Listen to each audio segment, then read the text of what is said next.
हम लोग बात कर रहे हैं ऑनलाइन बिजनेस की। हम सब उस जोन में जाना चाहते हैं।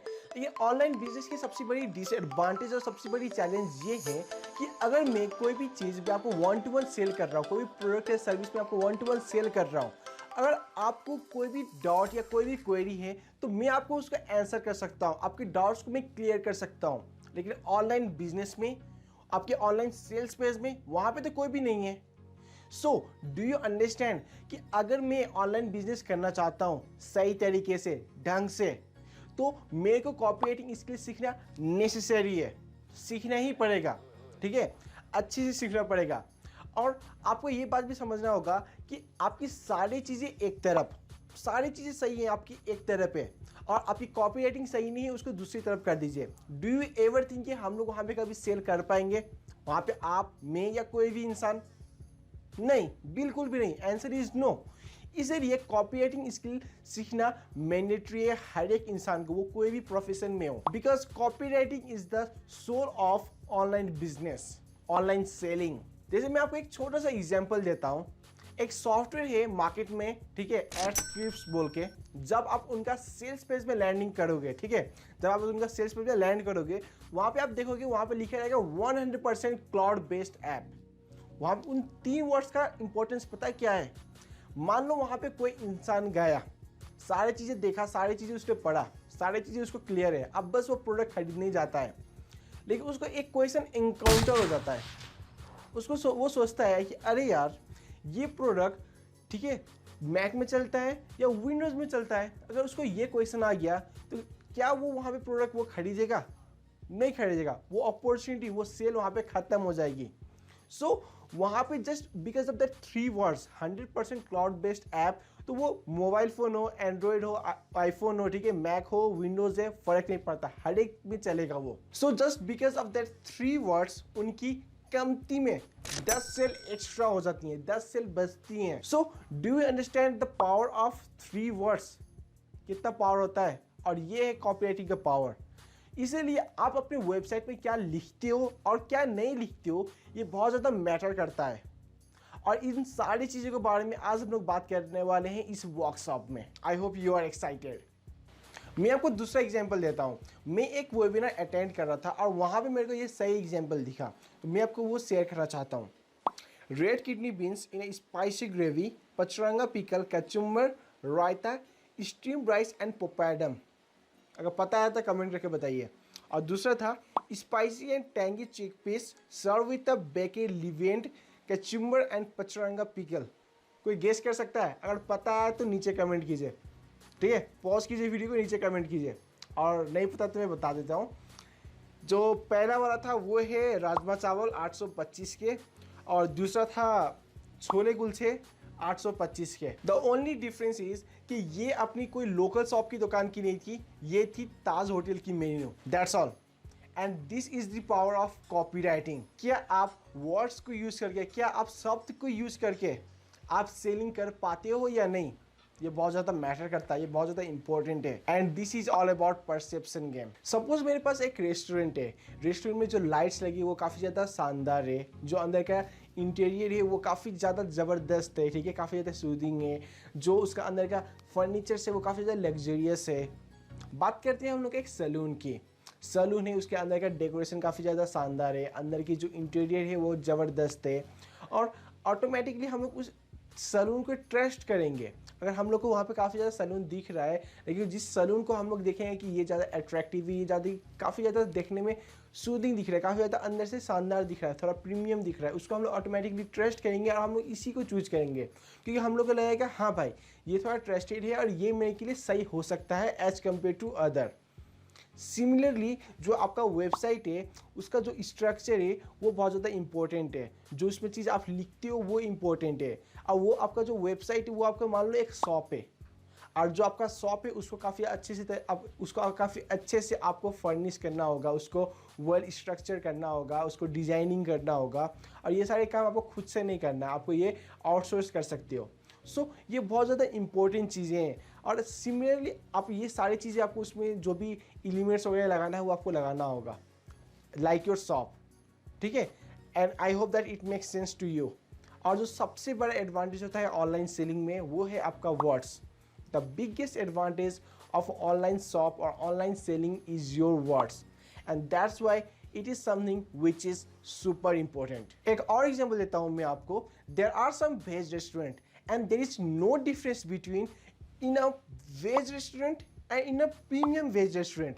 बट हम लोग का सौरभ भटनागर जी, वेन जब वो जा रहे थे खाना खाने के लिए और जब उन्होंने देखा कि ये दोनों ऑप्शन में मैं कौन सा लूँगा, तो उन्होंने वेज रेस्टोरेंट को छोड़ के प्रीमियम वेज रेस्टोरेंट को चूज़ किया। और जब वो अंदर गए तब उन्हें रियलाइज़ हुआ कि अरे यार, ये तो कॉपी राइटिंग ही तो थी और वहाँ पे कोई भी डिफरेंस नहीं था उस दोनों वेज रेस्टोरेंट में। लेकिन just because of that premium veg restaurant, ठीक है, that just because of that one extra word, वो वर्ड ऐड करने के कारण से वो इंसान वहाँ पे चले गए, सौरभ जी वहाँ पे चले गए। और उन्होंने क्या ऑब्जर्व किया, मेन बात यहाँ पे ये है कि जब वो उस रेस्टोरेंट में गए प्रीमियम वेज रेस्टोरेंट में, तो वो पूरा फुल पैक था, खचाखच भरा हुआ था। और वहीं पे दूसरा रेस्टोरेंट था जहाँ पे सिर्फ नॉर्मली लिखा हुआ था बोर्ड में वेज रेस्टोरेंट, वो खाली था। And this is all about copy writing game. जी हाँ, यहाँ पे भी कॉपी राइटिंग होती है। आपकी कॉपी राइटिंग सिर्फ ऑनलाइन में नहीं ऑफलाइन में भी होती है।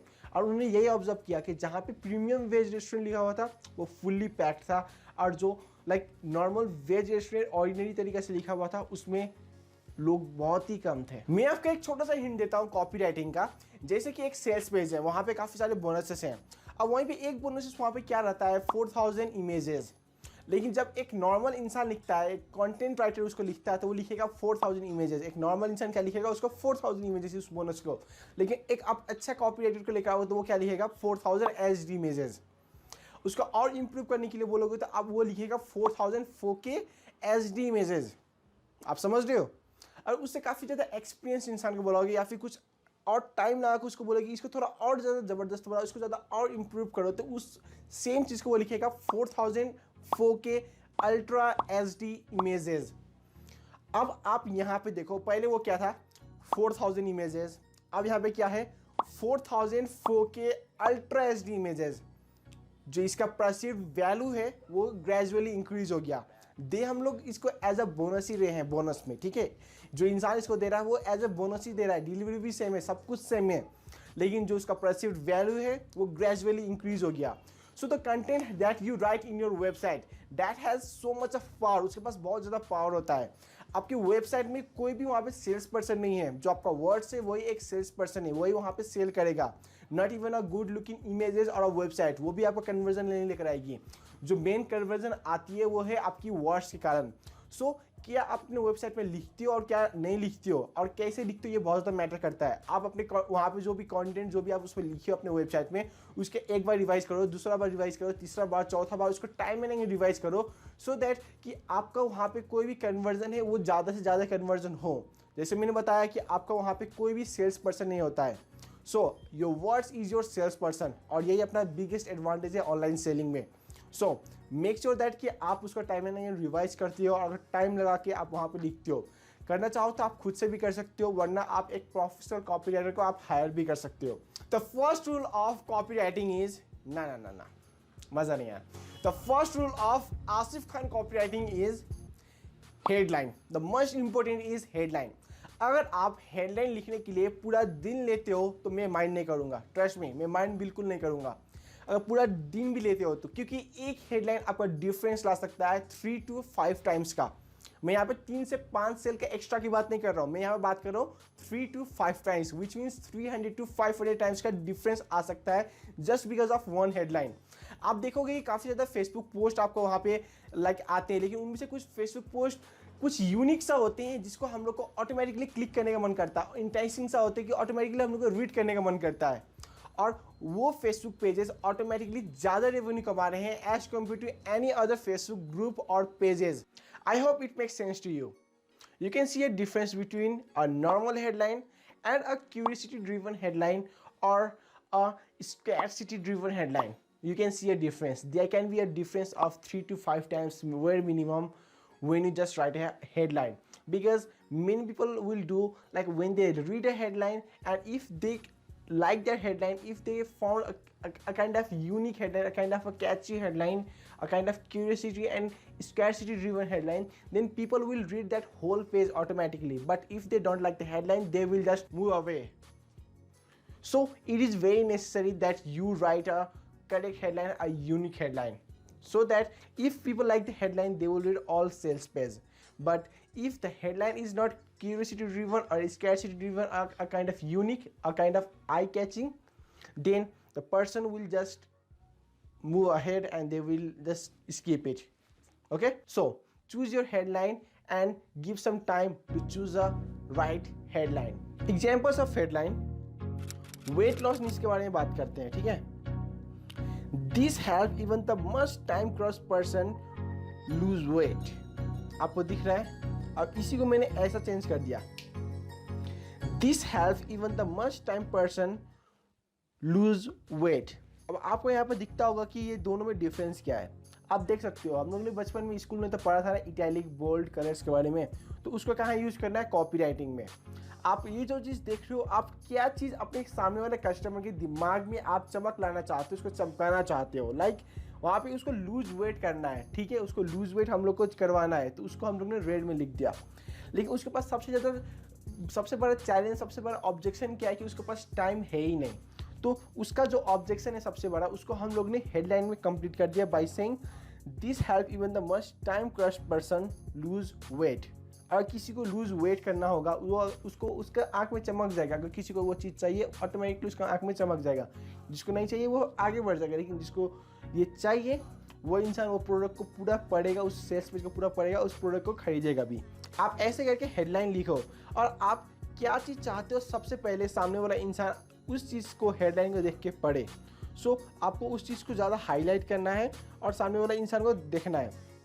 सो दोस्तों, एट द एंड मैं आपको कहना चाहता हूँ, ये गोल्डन रूल हमेशा याद रखिए, don't try to sell to everybody, only sell your product to those person जिसको ये एक्चुअल में नीड है। अगर जिसको एक्चुअल में नीड होगा ना, उसकी आंखों में ऑटोमेटिकली चमक जाएगी। जैसे मैंने पहले बताया, आप जो चीज़ बेच रहे हो उसको आंखों में ऑटोमेटिकली चमकेगी। जैसे वहाँ पे आपने मैंने लिखा हुआ था, आप देख सकते हो कि वहाँ पे लूज वेट उसके आंखों में चमकेगी और वो टाइम क्रश पर्सन भी है, तो ऑटोमेटिकली पूरा सेल्स पेज पड़ेगा भी, उस प्रोडक्ट को खरीदेगा भी।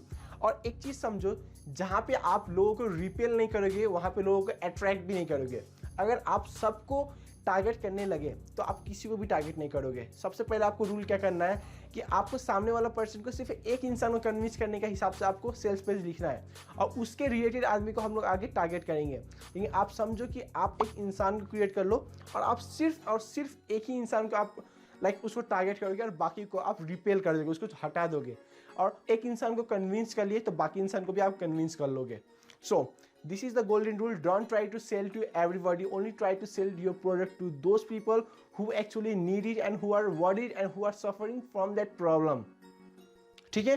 और तभी आप लोगों को, ठीक है, जो चीज़ चाहिए वो चीज़ आप लोगों को बेच सकते हो, वो कस्टमर भी हैप्पी रहेगा और नेक्स्ट टाइम आपसे कोई भी प्रोडक्ट परचेज कर लेगा।